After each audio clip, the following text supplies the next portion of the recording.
This phone guest is a very extremely funny person that I always talk to at AM 570. He is the voice of Fox Sports Radio Network and the Dan Patrick Show, and you also hear him in the commercials at AM 570. It is none other than the basketball mind known as Bob Schmidt. Bob, how are you? Good, Zach. How you doing?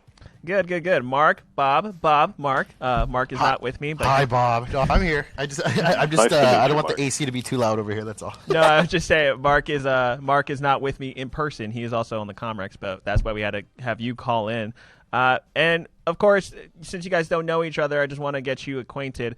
Bob is a LeBron fan. However, he's not a fan of the Lakers, but you are cheering for LeBron while he's with LA, correct? Mostly. It's sort of complicated in the sense of I root for LeBron if he makes it to the finals, but that's in large part because in general I don't root for the Lakers. So if they were to face, say, the Clippers in the playoffs, if it was the Western Conference Finals or the second round or the first round, I'd be rooting for the Clippers.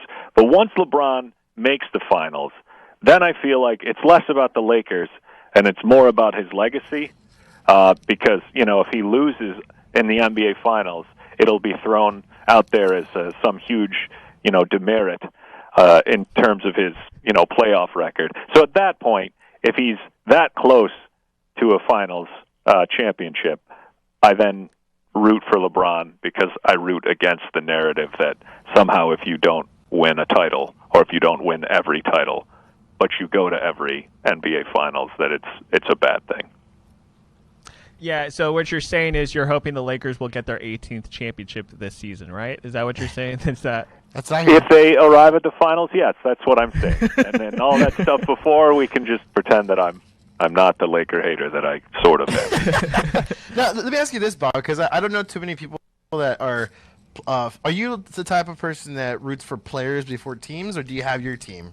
Oh, no, I'm a Cavs fan.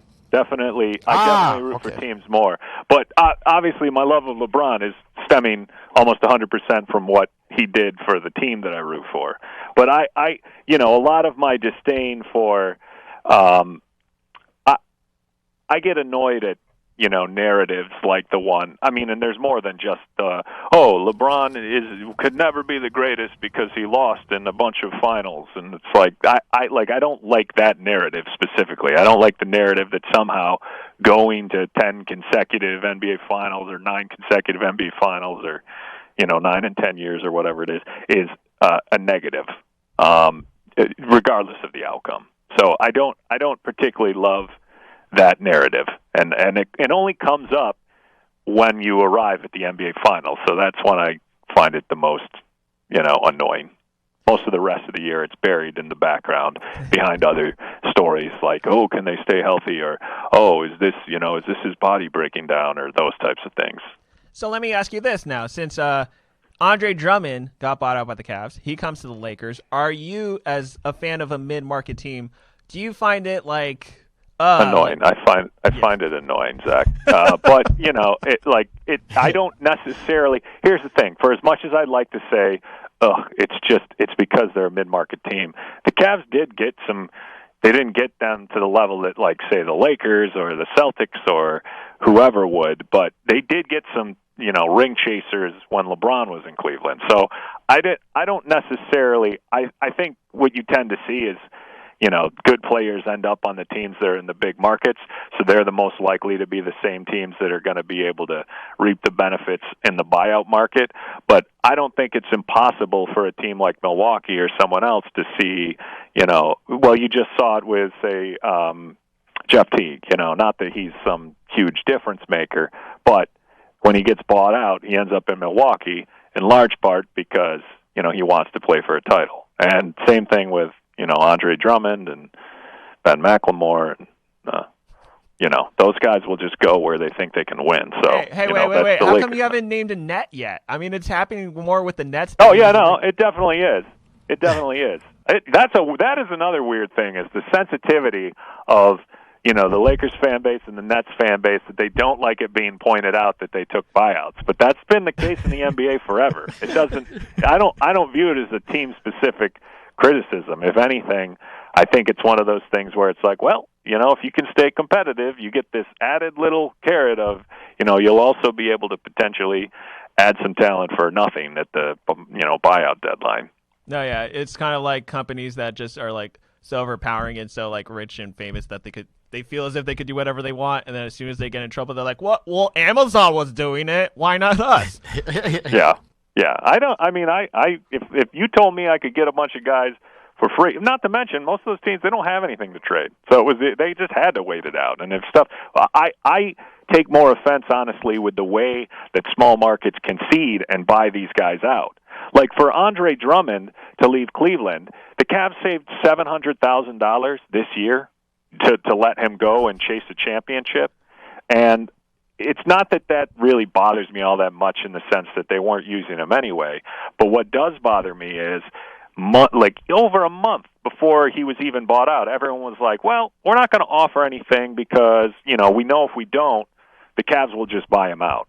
Until those small market teams dig in and say, oh, you know what, saving a minimum salary to give this guy away isn't worth it, then teams are going to keep using their, competitive leverage to be able to get assets out of, garbage teams like the Cavs are right now, or, not that the Spurs are garbage, but nobody felt like they had to offer anything. They're like, well, we'll just wait it out because we know they'll buy him out. And there's a part of me that's like, the team should just sit on those guys, because otherwise the next time the same scenario repeats itself where they have somebody that they want to trade, but somebody doesn't have the assets to give up for anything, that they can just sit on it and wait, and that they'll end up getting their way anyway.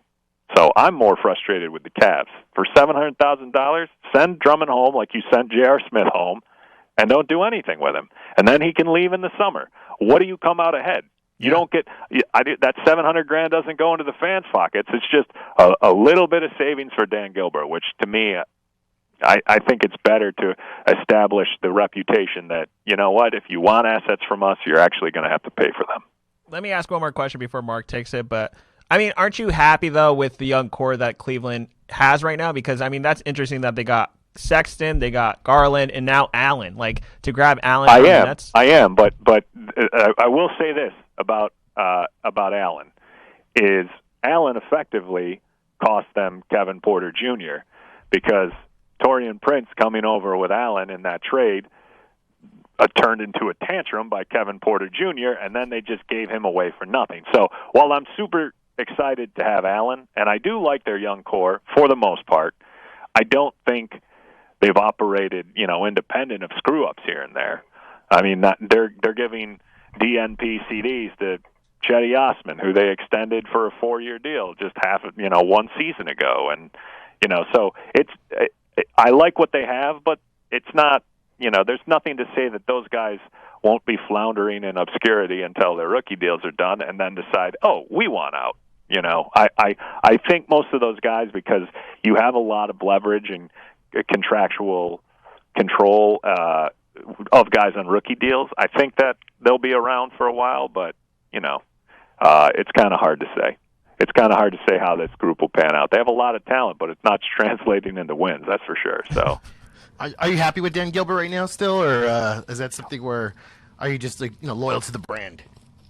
I'm more loyal to the brand. I love Gilbert in the sense that for as much as he deserved some criticism for that letter he wrote to LeBron, and that I don't defend that. But what I do defend about Dan Gilbert is he spends money, and he always has, and he still spends money even after LeBron's gone. And for as much as the Cavs have had some real frugal, put the screws to guys GMs and some, moderate owners in terms of what they're willing to spend, and it's hard to win anyway in Cleveland.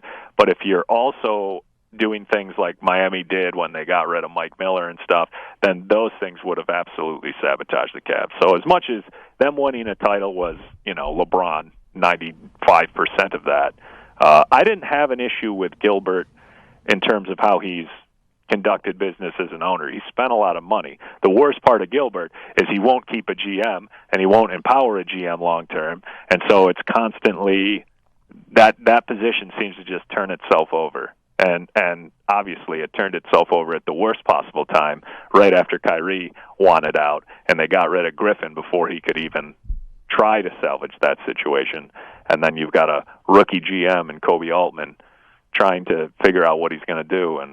And while that has worked out long term, that Kyrie Irving to Boston trade, for that first season it was a disaster. And now, far removed from it, you can look at it and be like, okay, well, that's what got them Larry Nance, and that's what got them Colin Sexton, and that's what got them the pick that got them Jared Allen. And thank God Kyrie was a nutcase. Yeah, and Boston didn't exactly win from that arrangement either, since he forced his way out within a year or so. But at the time, when they were in the title window, it would have been helpful if that season that they got people back, that it gave them a position to perhaps compete for a title. So, which didn't happen. They got dispatched pretty easily by the Warriors that year. So, yeah. This is Fear LA presents Up at the Rafters. We're on the phone right now with Bob Schmidt. He is the voice of Fox Sports Radio Network, The Dan Patrick Show, and you can also hear him on AM 570 in LA with the commercials. Very funny commercials. Mark is a comedian as well. Mark actually was featuring. He was the last protege of Ralphie May, and I want to introduce you guys together because Bob, even though he has a comedic mind, has never been on stage. And he's always been around comedians, such as Opie and Anthony back in the day. Do you have any funny stories of the comedians that you saw back in the day? There's nothing that really jumps out to me in terms of things, because everything I do is so removed from actually physically being with the people all the time. There's definitely a lot of times when I was doing stuff with that show where, they had tons of people. They had Ralphie and they had Rogan and Bill Burr and Patrice O'Neal and all those guys. And that was definitely some of the stuff that made me most interested in stand-up comedy because, I liked getting a sense of how those guys were off mic too, and what they found funny in kind of conversational style, comedy and how they interacted. And most of what was the funniest to me was just how brutal they all were to one another, and how it was just a perpetual, one-upsman type environment there when they would bring people in. And I always enjoyed that because that's the other thing. It's like to see those guys like hone a bit and do something that ends up on a special. That's like one type of talent. But then to see them take something that they've not prepared for at all, or it's all kind of spur of the moment and build off one another and, just kind of ad-lib.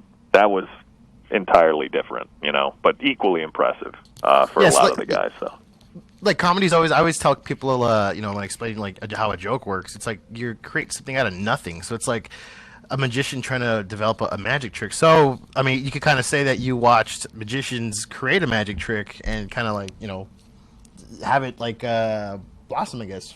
You're there watching the beginnings of it, right? Being around those comedians. Yeah, I loved seeing even just. Yeah, it was always interesting to me to see how different their perspectives were than how like normal people thought of stuff or how quick they were. And that was the other thing that really was just amazing, was seeing how fast they were to be able to concisely deliver something humorous. Without it being something where, okay, they've been talking about the subject for a half hour and they finally got to, a few laughs out of it. It'd be like almost instantaneous to the point where it really made me love those moments too. Because when you saw it there, you'd see it manifest in other situations where people will bring comedians on shows like, morning news shows and things of that nature. And you can tell the hosts are just completely ill-prepared for how comfortable those guys are on the mic and in the spur of the moment. And those were some of my favorite fallout things that they would talk about on the show, like when Patrice would go on the news because they wanted to, try to ambush him with somebody who was like a women's rights activist and how offensive he was, and he would just destroy them. And then they'd bring that audio back to the show and they'd play those moments. And those types of things I always found great. He's like, what? You don't think Docking Punch is funny? And just explains Docking Punch. That's obviously you've seen that clip that I'm talking about.